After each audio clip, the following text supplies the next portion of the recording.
आदाब नाजरीन, आप देख रहे हैं ऐलान टाइम्स। पारसिक टनल के ऊपर उदयनगर बसा हुआ है, जहां के 46 परिवारों को लंबी लड़ाई के बाद मिला इंसाफ, यानी उन्हें घर अलॉट हो गया। बताते हैं कि पारसिक टनल, जहां से फास्ट लोकल गाड़ियां और दूसरे राज्यों को जाने वाली मेल गाड़ियां भी गुजरती हैं, वहां पर 2017 में रेलवे लाइन पे एक पत्थर आ गिरा था, जिसकी वजह से एक्शन लेते हुए मनपा ने वहां ऊपर जो मकान बसे हुए थे, तकरीबन 46 मकानों को खाली करवा दिया गया था। तर्क ये दिया गया था कि ये मकान काफ़ी जर्जर हैं और वहाँ किसी भी वक्त कुछ भी हो सकता है। बहरहाल उन तमाम मकानों को खाली करा दिया गया, जिसके बाद वो सब बेघर हो गए थे। 2017 के बाद इन पर जब एक्शन लेने की बात आई तो ये मामला भी सामने आया कि उन लोगों को मकान किराए पे दिया जाए, लेकिन मनपा कभी ये मामला रेलवे पे थोपती है, कभी रेलवे मनपा पर, और कभी ये मामला चला जाता फॉरेस्ट डिपार्टमेंट पर। बहरहाल इन तीनों की चक्की में वहाँ के रहने वाले गरीब लोग पिसते रहे, जो पिछले 30 से 40 सालों में वहाँ रहते थे। इस हालत में वहाँ की जो मशहूर समाज सेविका हैं संगीता जी, उन्होंने इसका संज्ञान लिया और उन्होंने उनको इंसाफ दिलाने की लड़ाई लड़ने का इरादा कर लिया। इस सिलसिले में उन्होंने मंत्री जितेंद्र आव्हाड से बात की। उन्होंने उसका आश्वासन दिया कि तुम आगे बढ़ो, मैं हर तरह की तुम्हारी मदद करूँगा। तो उनके सहयोग से संगीता आगे बढ़ी और उन्होंने हाई कोर्ट में भी एक याचिका दायर की, जहाँ पर न्यायाधीश हैं जजों ने जब तमाम कागजात उन लोगों के देखे तो उन सबको घर आवंटित करने का, उन सबको घर अलॉट करने का उन्होंने फरमान ऑर्डर जारी कर दिया। उसके बाद 2017 से जो लड़ाई शुरू हुई थी वो आकर ख़त्म हुई और उन सभी लोगों को आज जो है यहाँ पर फड़केपाड़ा में घर आवंटित कर दिया गया है। कल मंत्री जितेंद्र आव्हाड के हाथों से उन सबको उसका पेपर दिया गया। देखिए क्या कहा मंत्री जितेंद्र आव्हाड साहब ने।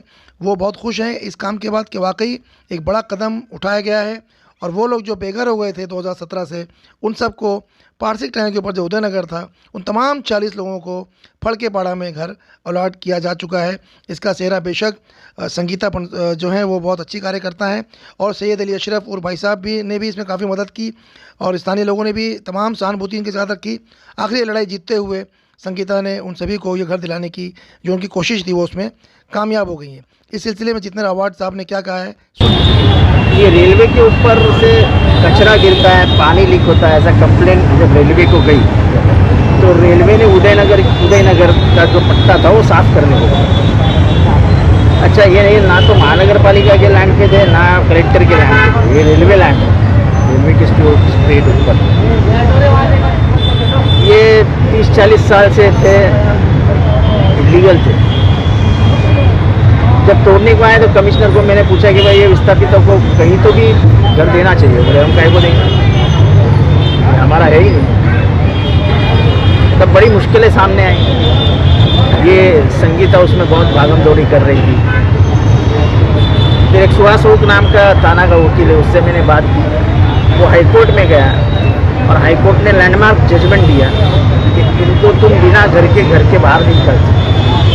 और तब 46 लोगों को यहीं पे कहीं ये करके घर देने का फैसला होगा। फिर इनको वर्तक नगर शिफ्ट कर किया गया।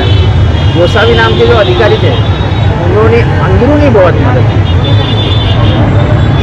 कट करके।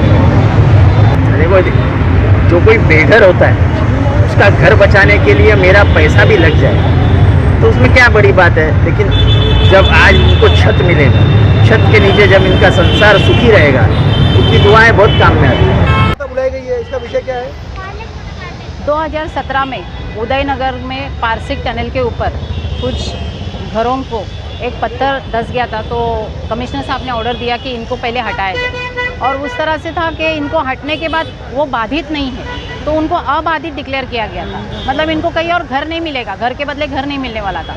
तो उस वक्त फिर हमने फॉरेस्ट से लड़ाई लड़े, रेलवे से लड़ाई लड़े, टीएमसी से, हम तीनों से लड़ रहे थे। लेकिन आखिर में ऐसा हुआ कि मेरा अरेस्ट वारंट भी निकल गया था।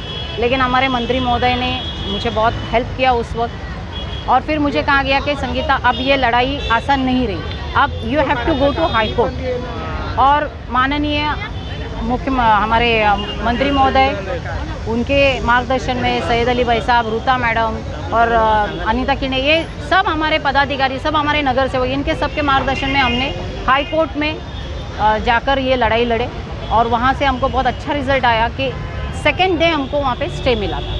और स्टे मिलने की वजह से ये हो गया कि इनके घर अगर टूटते हैं तो उनको शर्त रखी गई कि इनको दूसरा घर दिया जाए इमीडिएटली।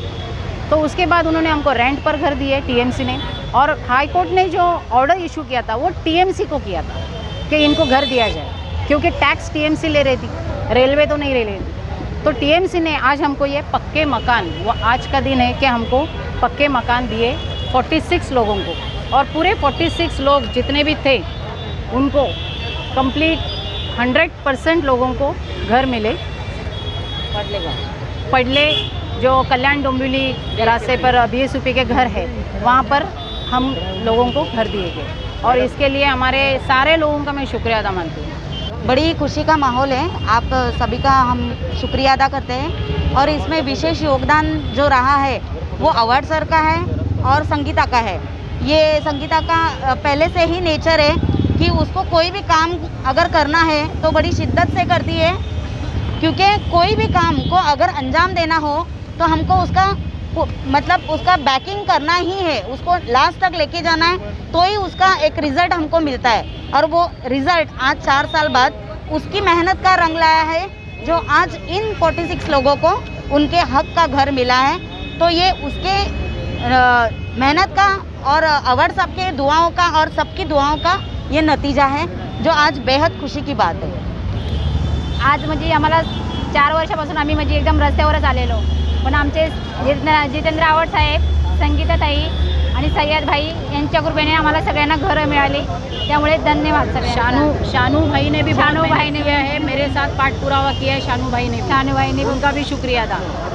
आज वो आ नहीं पाए हमारे प्रोग्राम में। तो अब घर मिल गया तो बड़ी खुशी लग रही है आपको? बहुत खुशी लग रही है। आपको सहारा मिल गया है? हो, बहुत सारा। ये इनका नाम है भाई, राधा बालकृष्ण, सॉरी चलिए बहुत बहुत बधाई हो आपको।